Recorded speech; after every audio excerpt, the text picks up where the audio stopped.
Hi friends, welcome back to my village show vlogs. ఈ vlog main topic ఏంటిదంటే Araku trip, Shambhala Nagari trip అయితే అయిపోయింది. So వచ్చేసినాం. దాదాపు ఎవరికి ఏం కాలేదు. బసే మంచి అన్న చెప్పేది అర్థమవుతుందా? దేవుడా ఎవరికైతే ఏం కాదంటే జరిగినట్టు అనిపిస్తుంది నాకు. అక్కడ ఏం కాలేదంటే అంటే మనం ఎప్పుడు ట్రిప్ వేసినా కూడా ఎప్పుడు ఏదో ప్రాబ్లం అయితే ఉంటది. బట్ ఈసారి బయట బతికి పెట్టమంటాం. మేము వచ్చినట్టుంటే ఏది కాపు. ఇప్పుడు ఏమైంది?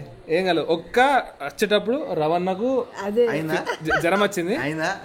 వచ్చిన తర్వాత ఒక 2-3 ఇంజక్షన్లు పడ్డాయి. సో సెట్ అయిపోయింది. ఈ బ్లాగ్ మెయిన్ కంటెంట్ వచ్చేస్తే రీసెంట్గా అంటే జస్ట్ ఈ ట్రిప్ పోయే ముందే మనం ఒక సోలార్ ఫెన్సింగ్ అయితే ప్లాన్ చేసి ఉంటుంది. అంటే ఆల్మోస్ట్ ఒక 6 months బ్యాకే ప్లాన్ చేసినాం, కానీ మేము జస్ట్ పోతున్నాం, వాళ్ళు వచ్చేసారు సోలార్ ఫెన్సింగ్ వేయడానికి మా ఇంటి చుట్టూ.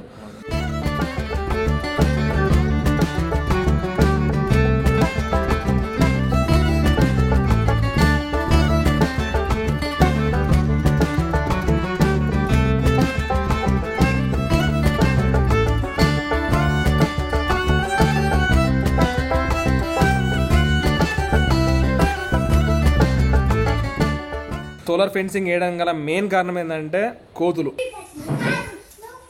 మెయిన్ అండ్ కుక్కలు. మేము లేనప్పుడు ఆ కుక్కలు ఏం చేస్తున్నాయంటే మా ఇంటికి కూడా దుంకి కూడా లోపలికి వచ్చి పడుకుంటున్నాయి. అంత పీస్ఫుల్ ఉంటుంది అన్నమాట అక్కడ. మా ఇల్లు మీద ఇంకొక చిన్న షెడ్ లాంటిది వేసి ఉంటుంది. సో ఆ షెడ్ వేసినప్పటి నుంచి కూడా కోతులు టూ మచ్గా వచ్చి బాగా డిస్టర్బ్ చేస్తున్నాయి.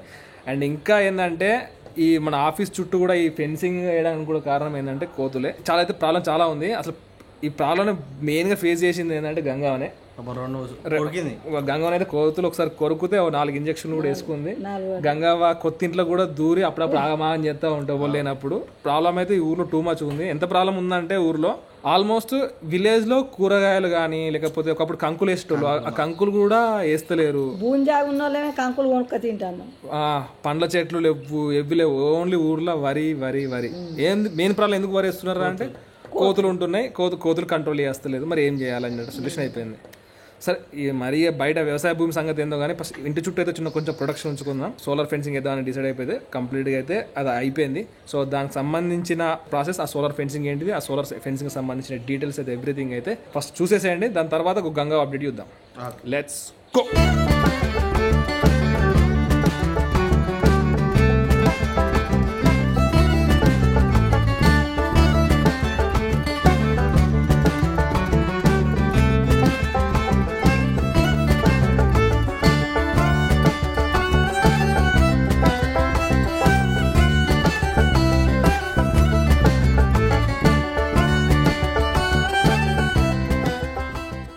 హాయ్, నా పేరు Vikram Reddy, solar fencing company ఓనర్ని.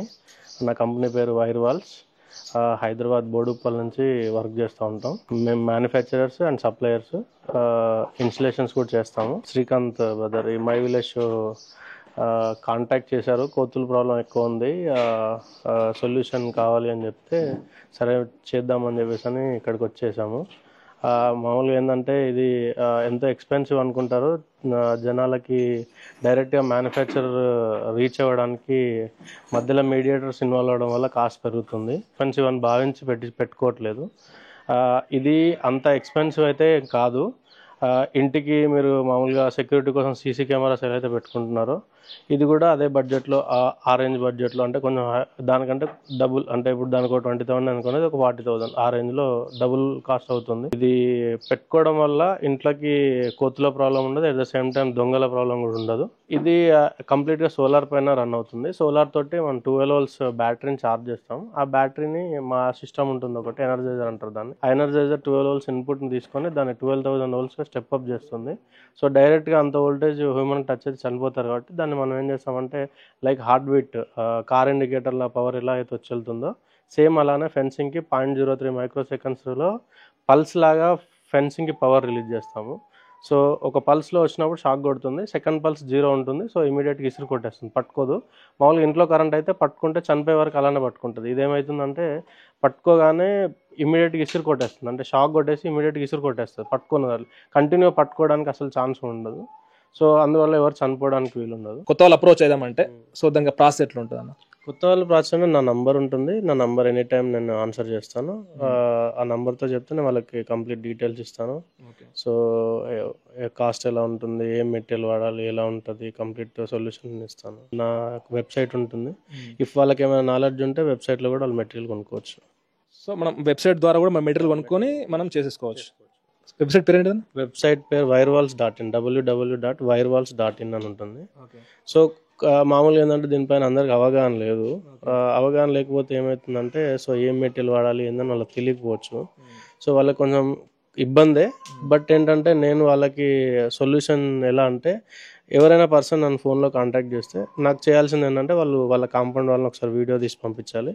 అండ్ చుట్టుకొలత కాంపౌండ్ వాళ్ళు ఎంతైతే చుట్టుకొలుతుందో ఆ చుట్టుకొలత డీటెయిల్స్ ఇచ్చేస్తే నేను వాళ్ళకి ఎస్టిమేట్ ఇంత కాస్ట్ అవుతుందని చెప్పి వాళ్ళకి చెప్పేస్తాను. నేను వాళ్ళు అగ్రి అయితే నేను ఇమీడియట్గా నేను పంపించేస్తాను, వాళ్ళని మెటీరియల్ పంపించేస్తాను, వర్కర్స్ పంపిస్తాను, చేపించేస్తాను. బట్ నేనైతే యూత్ అంటే సమ్ ఎంపవర్ అంటే జాబ్స్ లేవు అదని బాధపడే వాళ్ళు నా సైడ్ ఉంటే నేను వాళ్ళకి ఒక సొల్యూషన్ చెప్తాను. ఆ ఏరియాలో వాళ్ళు మార్కెటింగ్ ఎలా చేసుకోవాలి, దీని ద్వారా ఎలా గెయిన్ చేసుకోవాలి, నేను అది వాళ్ళకి ట్రైన్ చేస్తాను. అట్ ద సేమ్ టైం వాళ్ళకి ఉపాధి నేను కల్పించే ప్లాన్ చేస్తాను. సో దీని మెయింటెనెన్స్ కానీ బ్యాటరీ చేంజ్ అట్లా ఎట్లేముంటుంది? దీనికి మెయింటెనెన్స్ అంటే ఏముండదు అండి. ఫెన్సింగ్ అయితే కంప్లీట్గా మెయింటెనెన్స్ ఏముండదు. ఎస్పెషల్ ఏం చేస్తారంటే ఇంట్లో గార్డెనింగ్ కోసం కాంపౌండ్ వాళ్ళ చుట్టూ చెట్లు పెడతారు. ఆ చెట్లు ఏం చేస్తారంటే పోయి ఫెన్సింగ్ టచ్ అవుతాయి. ఫెన్సింగ్ టచ్ ఏమవుతుందంటే ఆటోమేటిక్గా పవర్ అనేది గ్రౌండ్ అయిపోతుంది. ఫెన్సింగ్లో ఉన్న పవర్ గ్రౌండ్ అవుతుంది. ఒక బ్యాటరీ లైఫ్ సైకిల్ ఏంటంటే ఎన్నిసార్లు ఛార్జ్ అవ్వడం డౌన్ అవ్వడం ఇలా అవుతుందంటే ఆ సైకిల్స్ని బట్టే బ్యాటరీ లైఫ్ ఉంటుంది.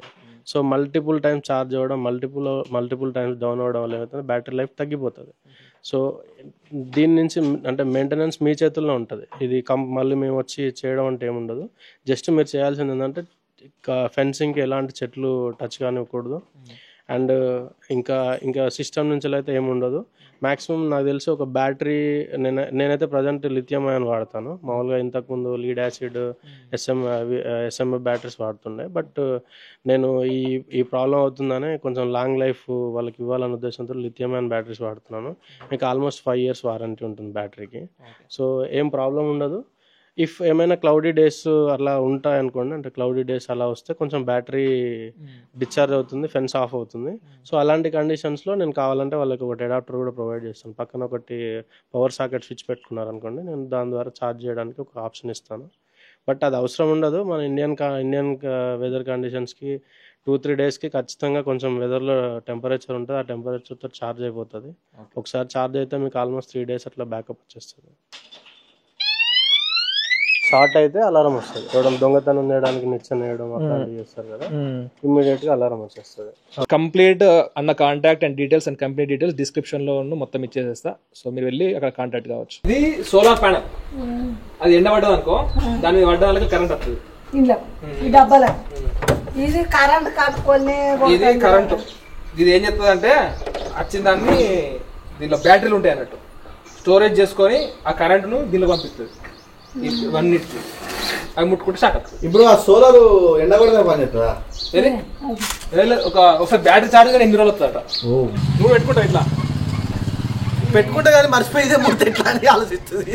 విషయం ఏంటంటే గంగా వాళ్ళది పక్క పొంటి ఎంత ఇది గోడ అనేది ఆల్మోస్ట్ ఇంత కిందకి ఉంది. సో దాన్ని మీరు వేసుకోవాలనుకుంటే అది కొంచెం ప్రాబ్లం అని చెప్పారు. మరి అంత చిన్న ఏం పెట్టుకున్న గోడ నువ్వు అంటే ఇట్లా అయితే తెలియదు. అంతే కిటికీ బాగా ఎత్తి పెట్టుకోవద్దు. సౌండ్ వస్తుంది. కిటికీ కాదు, దానికి కరెంట్ నడుస్తుంది. ఇప్పుడు ముట్టుకోదు. ఇప్పుడు ఇది సోలార్ ఫెన్సింగ్ అయితే అయిపోయింది. ఇప్పుడు నెక్స్ట్ గంగా ఇంటికి పోదాం. సో గంగా అయితే ఒక స్పెషల్ షూటింగ్ కోసం అయితే 20 చీరలు రెడీ పెట్టుకుంది. సో అన్ని రెడీ అయిపోయినాయి. ఆ చీరలు అన్ని ఎండ దాచి పెట్టుకున్నారు. ఒకసారి మీ లెఫ్ట్ పోరు ఒక పెద్ద బీరో, పెద్ద బీరో గంగా హైట్ ఉంటుంది అనే బీరో, అలా పైసలు దాచి పెట్టుకుంటుంది బీరో. సో అది కథ. ఎన్ని చీరలు కదా మొత్తం ఎన్ని పెట్టుకుంటున్నావు? 20? 20 కూడా 15 అని 20 కూడా పోతా.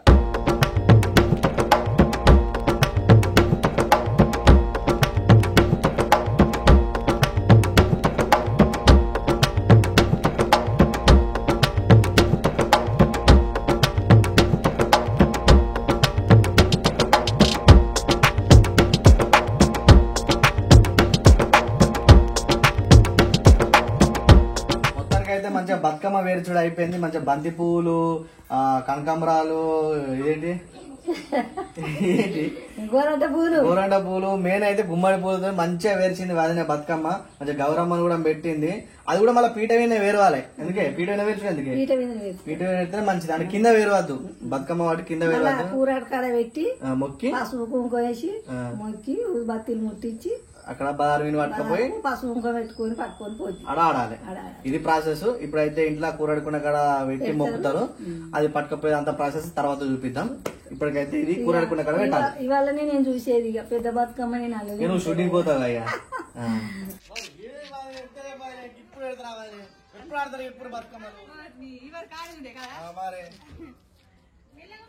అంటే ఇప్పుడు వీళ్ళు అందరు ఎందుకు వెయిట్ చేస్తారు అంటే పాట పాడటోళ్ళు లేక వెయిట్ చేస్తారు. పాట పాడటోళ్ళు రావాలి, అప్పుడు వీళ్ళు బతుకమ్మ ఆడాలి.